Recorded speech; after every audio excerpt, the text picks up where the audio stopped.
इच्छा में महाराज जी ये डिप्रेशन का क्या कारण है? डिप्रेशन का कारण व्यक्ति का कृत्रिम जीवन है।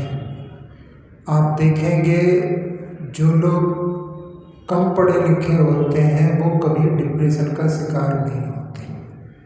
तो जो ज़्यादा पढ़े लिखे होते हैं और पढ़ने के बाद में अपने आप को कुछ ज़्यादा ही समझने लगते हैं, उसके कारण में दूसरों के सामने जो कृत्रिम जीवन जीते हैं, अपने आप को कुछ का कुछ दिखाना चाहते हैं और उसके कारण में इम्प्रेस करने के लिए कोशिश करते हैं, और जहाँ व्यक्ति उससे इम्प्रेस होता नहीं है तो वो उसके कारण में डिप्रेस हो जाते हैं। तो कृत्रिम जीवन जीने वाले लोग जो है डिप्रेशन में चले जाते हैं, बहुत कुछ सोच लेते हैं, वैसा होता नहीं है, तो उसके कारण में उनका जीवन डिप्रेशन में अवसाद से घिर जाता है। तो अवसाद से बचने के लिए अपने को नेचुरल जीवन जीना चाहिए।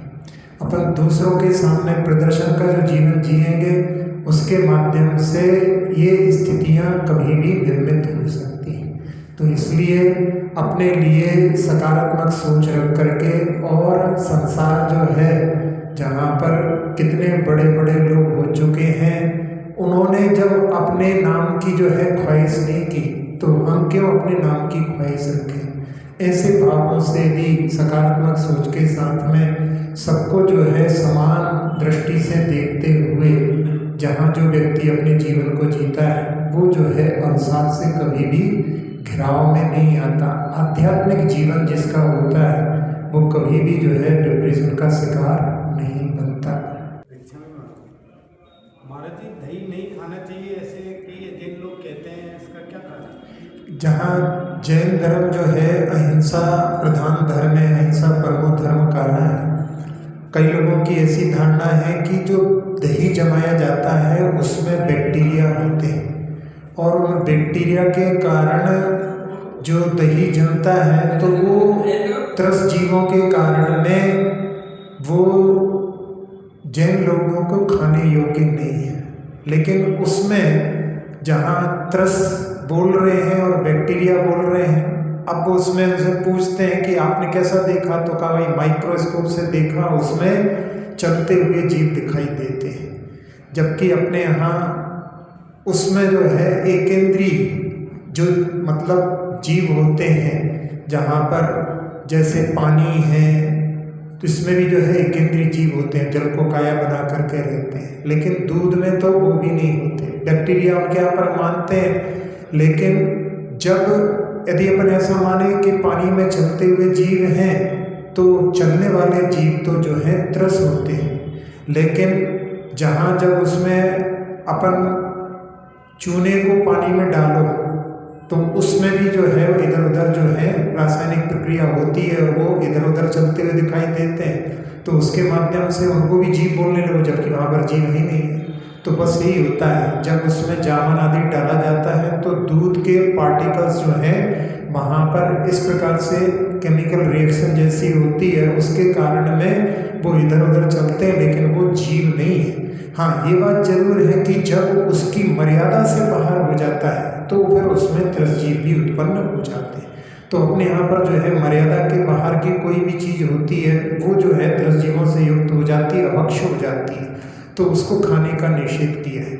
जहाँ संलेखना के समय में जब आखिरी में सब कुछ का त्याग हो जाता है तो एक छाछ और एक जल, ये दो चीज़ें जो हैं इनको निर्विकृति कहा है। निर्विकृति यानी इसमें कोई भी विकृति नहीं है। तो जहाँ यदि इसमें जीवों की घात होता तो उसका जो है निषेध होता, लेकिन उनमें कोई जीवों का घात नहीं होता।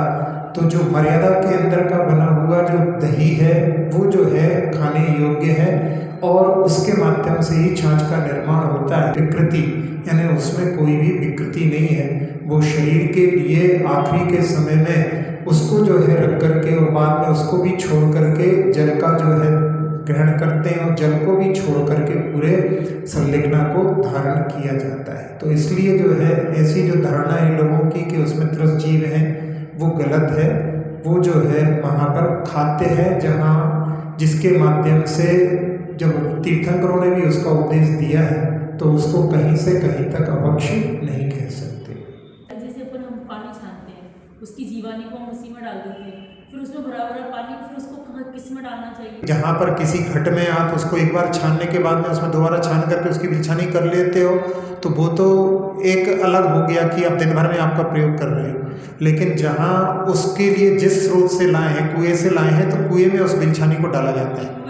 हाँ तो नल के पानी की जो है बिलछानी नहीं होती, इसलिए जो है अहिंसा धर्म का पालन करने के लिए या तो टाँके के जल के माध्यम से या कुएं के जल के माध्यम से उसी से जो है बिलछानी सही हो सकती है। लेकिन फिर भी जहाँ जो लोग पालन करते हैं कि भाई अपन जो है छना हुआ पानी पीना है तो उस घट में से पानी लेकर के उसको उसी में वहाँ पर छोड़ देते हैं, तो वो एक अपना जो है ये हमको छानना है वो अपना छूट नहीं जाए, उसको अपन भले ही कर रहे हैं, लेकिन सही जो है तरीका तो स्रोत में जो है छोड़ना वो अच्छा रहता है। महाराज जी, जैसे नवजात शिशु जो होता है उनको 45 दिन बाद ही दर्शन के लिए क्यों नहीं? हाँ, जो नवजात शिशु होता है उसके जो छोटी उम्र में उसको नींद बहुत आती है, बहुत सोता है, 18-20 घंटे उसको जो है नींद आती है। तो उस समय में यदि अपन उसको लेकर के भी आते हैं, बल्कि 45 दिन के बाद में भी जहाँ बच्चों को लेकर के आते हैं और वो ये सोच करके कि महाराज जी से जो है नमकार मंत्र सुनेंगे, और वो सुनते सुनते भी कई बार सो जाते हैं। तो बहुत मुश्किल से कई बार देखा बच्चों को लेकर के आते हैं, बार बार जगाते हैं, लेकिन वो सुनते सुनते ही सो जाते हैं। तो अभी जो है उसकी स्थिति अभी मतलब छोटी अवस्था में 45 दिन तक जहाँ माँ के संपर्क में रहता है, माँ की भी अशुद्धि का कारण उसमें जो है उसके संपर्क में रहने से वो 45 दिन तक तो आने के योग्य नहीं रहता है, लेकिन उसके बाद में जब वो आता है तो भी उसकी जो है नींद का प्रभाव रहता है। तो उसके पहले भी अपन लेकर के आएंगे तो वो अभी जो है उसकी आंखें अच्छी तरह से मतलब एक प्रकार से जैसे कई पशु होते हैं जिनकी आंखें नहीं खुलती, इधर आंखें खुलने के भी बाद में नींद का प्रभाव जो है बहुत ज़्यादा छोटे बच्चों में रहता है, इसलिए उनको जो है 45 दिन के बाद ही मंदिर लाया जाता है।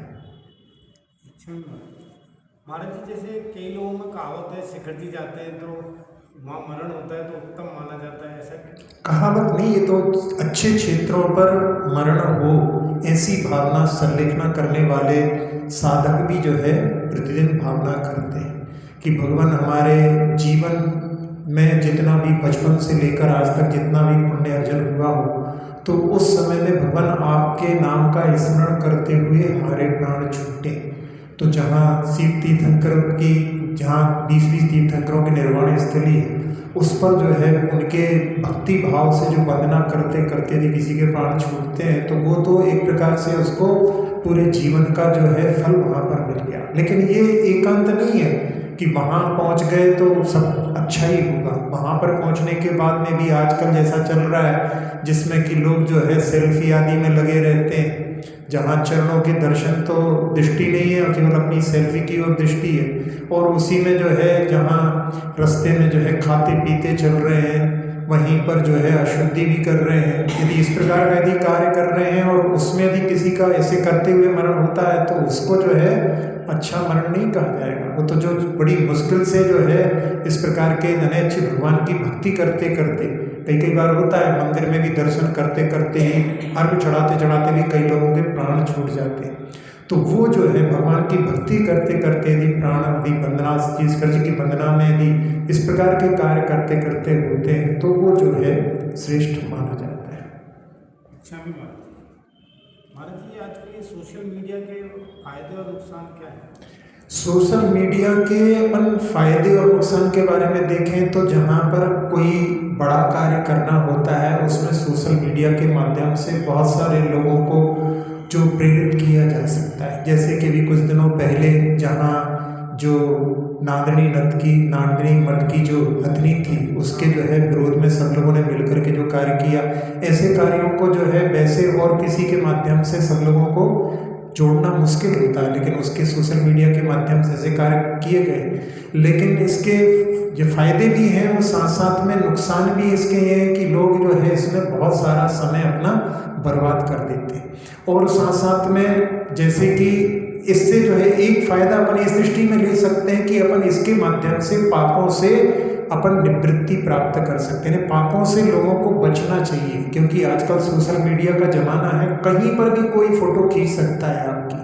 तो इसलिए आपको बहुत सजग रहना है और पापों से बच के रहो। पाप करोगे और आपकी जो है फोटो कभी भी खींच सकती है। अभी देखते हैं कि एक जो है बस ड्राइवर जिसने कि जो है अपने पूरे पैंट को भी उतार दिया, शर्ट को भी उतार दिया, गाड़ी चला रहा है। अब इतने सारे बस में बैठे हैं, किसी ने बना ली फोटो और वो पकड़ा गया।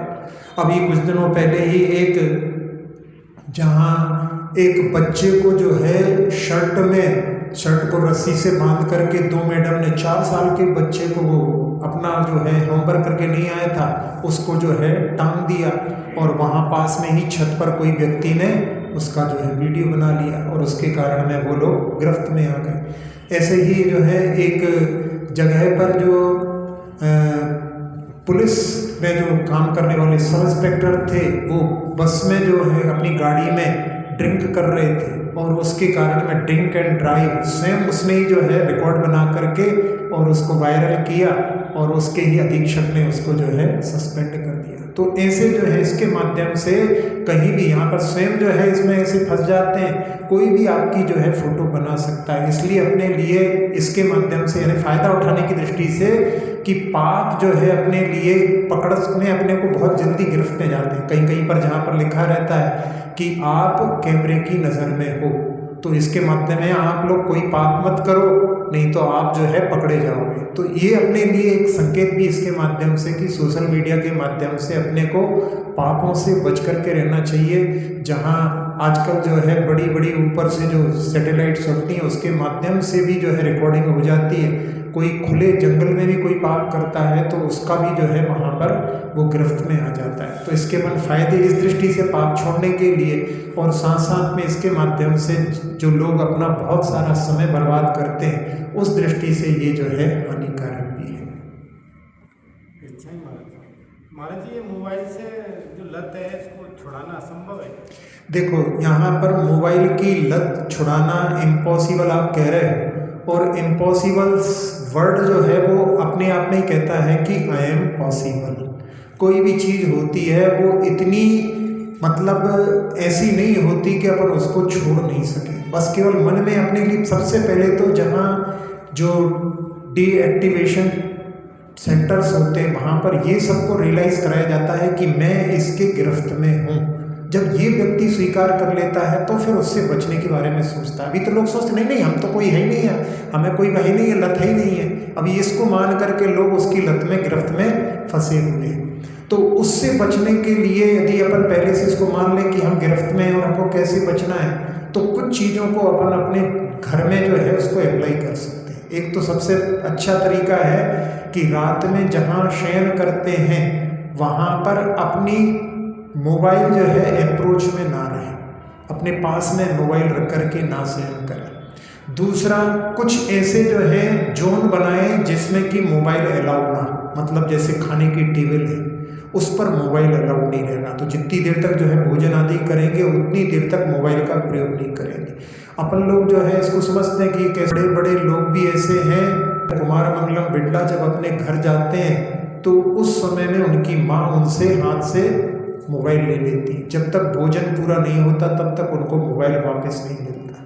तो एक इसको कर सकते हैं। और मोबाइल के माध्यम से लोग आजकल जो है उसमें अलार्म लगा देते हैं, उससे ही उठते हैं, उसी से जो है मैसेज प्राप्त करते हैं। तो उसको छोड़ करके अपने को घड़ी का प्रयोग करना चाहिए, तो उससे उसकी डिपेंडेंसी कम करें। साथ में जहाँ कहीं वीक में एक दिन जो है बाहर घूमने आदि जाएं तो उस समय में उस मोबाइल को उपयोग ना करें। जहाँ कुछ फ़ोन करते हैं तो उसमें कुछ दिन ऐसे बनाएं कि आज अपन फ़ोन नहीं करेंगे, तो रिसीव कर लेंगे लेकिन हम फ़ोन नहीं करेंगे। तो इस प्रकार से उसकी जो है धीरे धीरे थोड़ा जो है अपना प्रयोग कम होगा। सफ़र करते हैं, पहले के सफ़र में लोग जो है मोबाइल का प्रयोग नहीं करते थे तो आपस में चर्चा होती थी, लेकिन आजकल देखते हैं सब बोगी में बिल्कुल सब लोग शांत, सब लोग अपने अपने मोबाइल में लगे, कोई आपस में चर्चा करता हुआ दिखाई नहीं देता। जहाँ कहीं लंबी क्यू लगी हो कहीं पर आपको, जिसमें उसमें भी व्यक्ति जो है पहले के समय में अपने आस पड़ोस के लोगों से बात करता हुआ आगे बढ़ता था, आजकल सब लोग मोबाइल खोल करके उसमें लगे रहते हैं। तो उससे अपने को बचना चाहिए, देखना चाहिए कि अपने को देखो संसार में कैसी जो है परिवर्तन आ गया, जो देखो वो उसमें लगा हुआ है। इसको देख करके भी आपको समझ में आएगा कि जैसे हम इनको देख रहे हैं ऐसे हमको भी कोई देख रहा होगा। तो उसके माध्यम से अपन वातावरण का और लोगों का और उनके जो है एडिक्टनेस का अपने लिए एहसास होगा। तो ऐसे यदि अपन प्रयोग करें तो इसके माध्यम से अपन इसकी लत को जो कुछ हद तक कंट्रोल करने में समर्थ हो सकते हैं।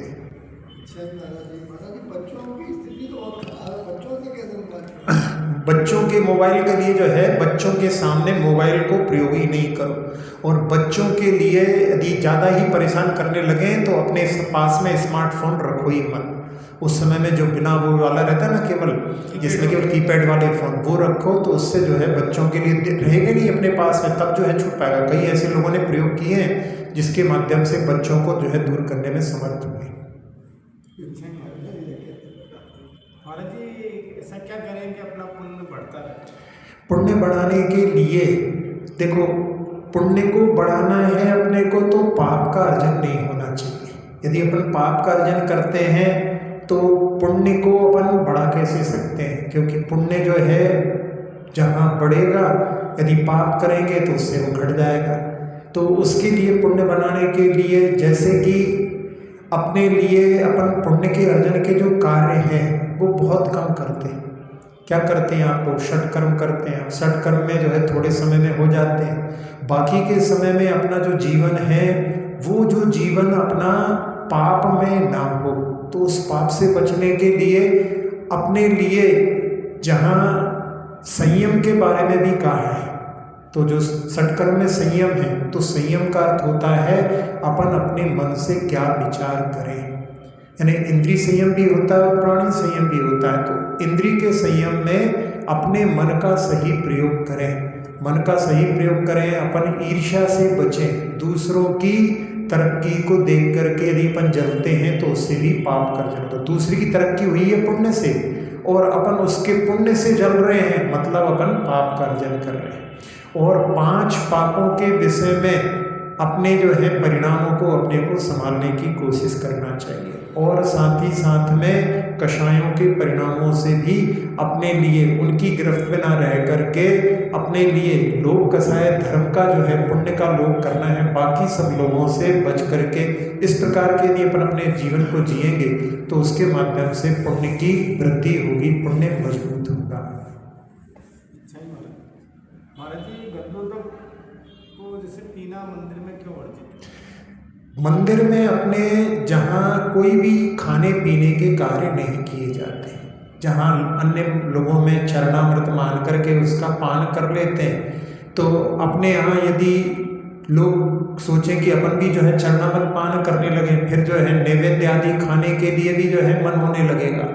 तो मंदिर में ये सब कार्य संपादित नहीं किए जाते।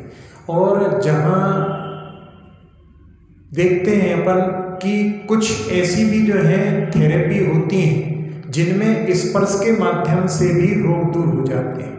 यानी उसमें आप कुछ ऐसी दवाइयाँ होती हैं, उनको आप लगा लो तो आपके रोग दूर हो जाते हैं। तो ये जो चरणामृत है वो तो परम औषधि है भगवान के, जहाँ जिनके प्रतिमा के ऊपर जहाँ उनकी पंचकल्याण की स्थापना हुई है उनके द्वारा जो संस्पर्शित जल है वो परम औषधि है। वो जन्म जरा मृत्यु के रोग को भी नष्ट करने वाला है। इसलिए आप लोग अष्टकर्म विनाशनम ऐसा जो है गंधोदक के पाठ में पढ़ते हैं। तो वो जो है अपने लिए जन्म जरा मृत्यु आदि की व्याधि को दूर करने में समर्थ है, तो क्या संसार की व्याधियों को दूर नहीं करेगा? तो ऐसी आस्था के साथ में अपन उसको लगा करके अपने मस्तक पर जो है लगा करके ही, और जहाँ भगवान के चरणों से जो स्पर्शित है और अपन उसको मस्तक पर धारण कर रहे हैं, जहाँ पर जो साधुओं के भी चरणों का जो गंधोदक होता है तो चरण आचरण के प्रतीक होते हैं, और उस चरण के गंधोदक को अपन अपने सबसे उत्तमांग पर धारण करते हैं। तो ये जो है श्रद्धा का भी विषय होता है। तो इसलिए अपने को केवल उसको स्पर्श कराना चाहिए, उसके लिए मतलब पान आदि करने का जो है कभी भी मन में भाव नहीं लाना चाहिए। अच्छा महाराज जी। महाराज जी कई लोग कई बातों को लोगों को भुलाने की कोशिश करते हैं मगर भूल नहीं पाते हैं, ऐसा क्या करें? देखो, भुलाने की कोशिश यदि अपन कर रहे हैं मतलब क्या है कि अपन उस चीज़ को और बार बार याद कर रहे हैं। तो सबसे अच्छा तरीका होता है कि अपन जिसको भुलाना चाहते हैं उसके बारे में कभी विचार ही मत करो कि हमको इसको भुलाना है, हमको इसको भुलाना है। तो वो आप उसको जितना बार बोलोगे उतनी बार आप उसको याद कर रहे हैं। तो इसलिए अपने को उसको रिप्लेस करने के लिए अपने और जो है कार्य में इतने व्यस्त हो जाओ कि अपने लिए किसी और काम के लिए सोचने के लिए फुर्सत ही नहीं मिले। तो अपने आप को व्यस्त रखने की कोशिश करना चाहिए। पूरा शेड्यूल अपने को बना करके रखना चाहिए कि आज हम दिन में क्या क्या करेंगे।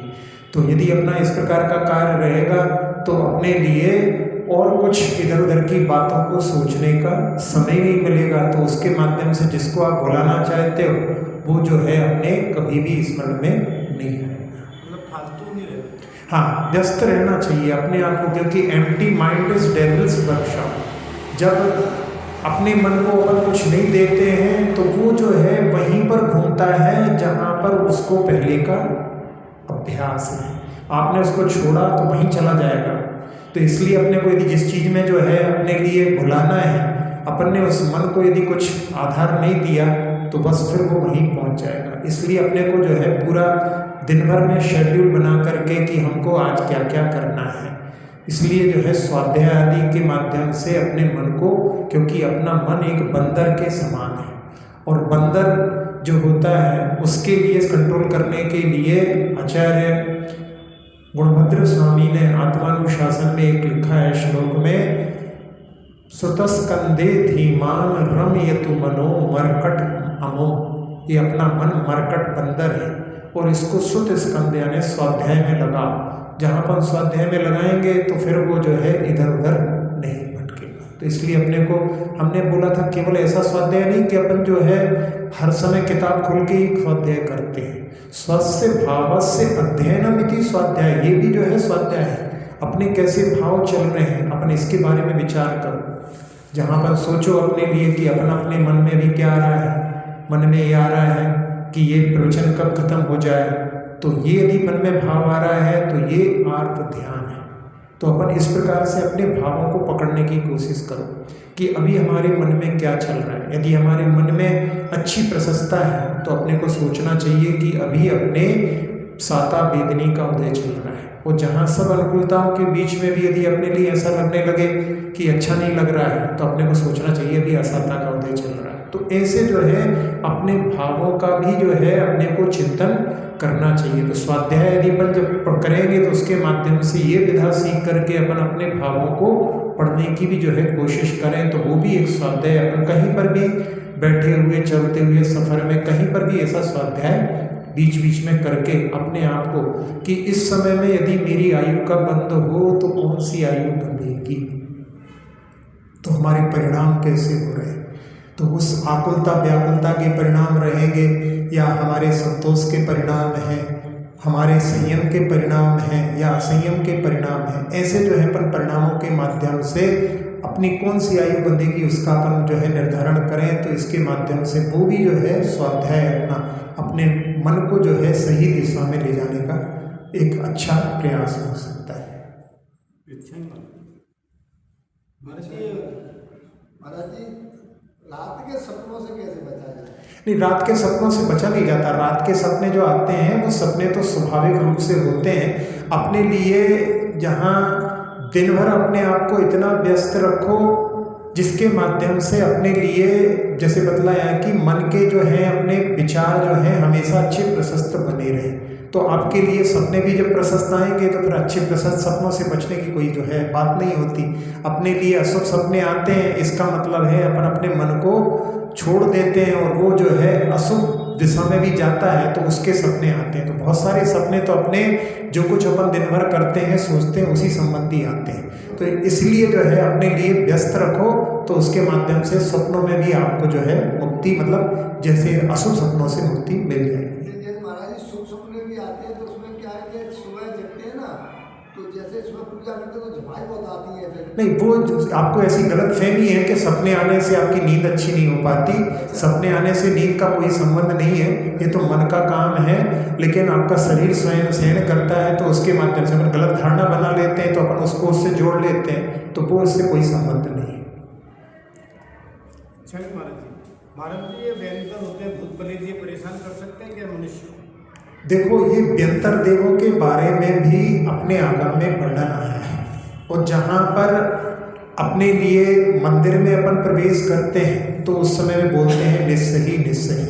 तो ये उसमें भाव रहता है कि यदि कोई अदृश्य कोई ऐसी आत्माएं हों जिनको हम नहीं देख सकते हैं, उनके लिए बाधा उत्पन्न नहीं है। इसी प्रकार से कुछ जहाँ अपन बाहर लघुशंक आदि किसी वृक्ष आदि के नीचे जाते हैं, तो यदि कोई वहाँ पर इस प्रकार के कोई हो जो कि उनके लिए कुछ बाधा होती है, तो वो आपके लिए दंडित कर सकते हैं। वैसे देखा जाए तो अपना जीवन जो है इस प्रकार से हो कि किसी के लिए बाधा नहीं हो। कई बार ऐसा होता है, आपकी यदि कोई उच्छृंखलता होती है तो आपके परिवार वाले भी आपको डांट देते हैं। कभी कभी जो है पड़ोसी भी आपके लिए, आप कुछ गड़बड़ कर रहे हो तो डांट सकते हैं।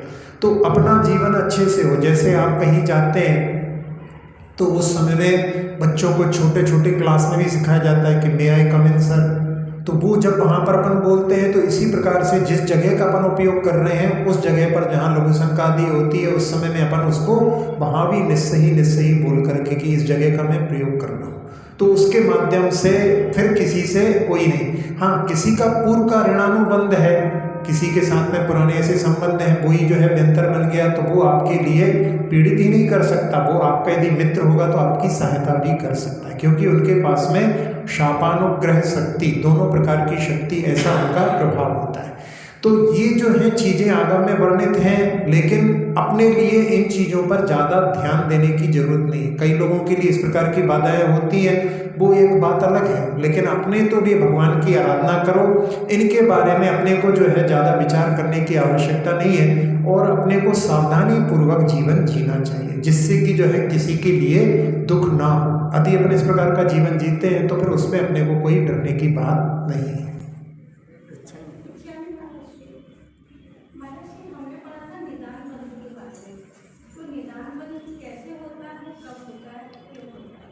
एक अपने यहाँ पर निदान जो मिथ्या माया और निदान शल्य होती है, और एक जो है निदान नाम का जो है मतलब अपन ये बने इस प्रकार के भाव करते हैं तो उसको आप निदान बंद भी कह सकते हैं। तो उसमें क्या रहता है कि अपन भगवान की आराधना करते हुए कुछ लौकिक आकांक्षाएं करते हैं, उसको भी निदान कहते हैं। हाँ, तो लौकिक आकांक्षाएं जो कुछ अपन करते हैं वो निदान कहलाती है, तो उनसे अपने को बचना चाहिए। क्यों? क्योंकि अपन जो कुछ भी चीज़ मांगते हैं वो अपन छोटी चीज़ मांगते हैं, जहाँ भगवान के पास में आकर के अपने को भगवान को मांगना चाहिए कि भगवान से कुछ मांगना चाहिए।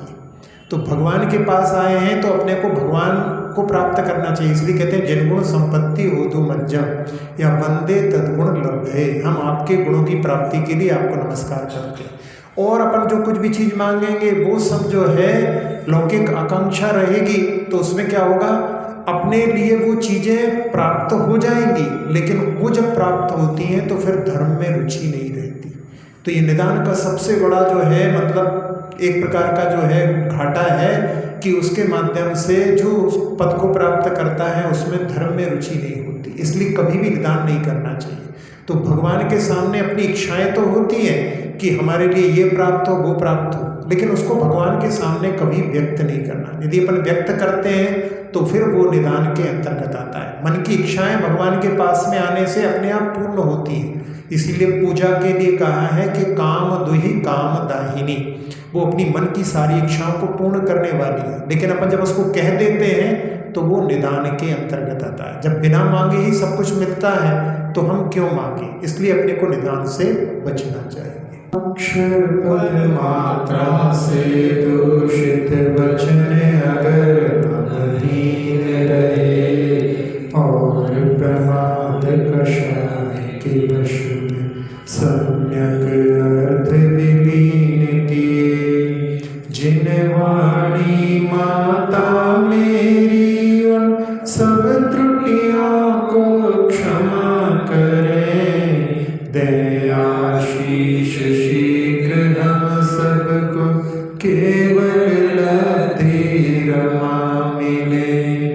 प्राप्त हमें हो बोधि समाधि परिणामों की शुद्धि हो, निज आत्म उपलब्ध हमें हो, शाश्वत सुख की सिद्धि हो। चिंतित वस्तु दात्री माता चिंता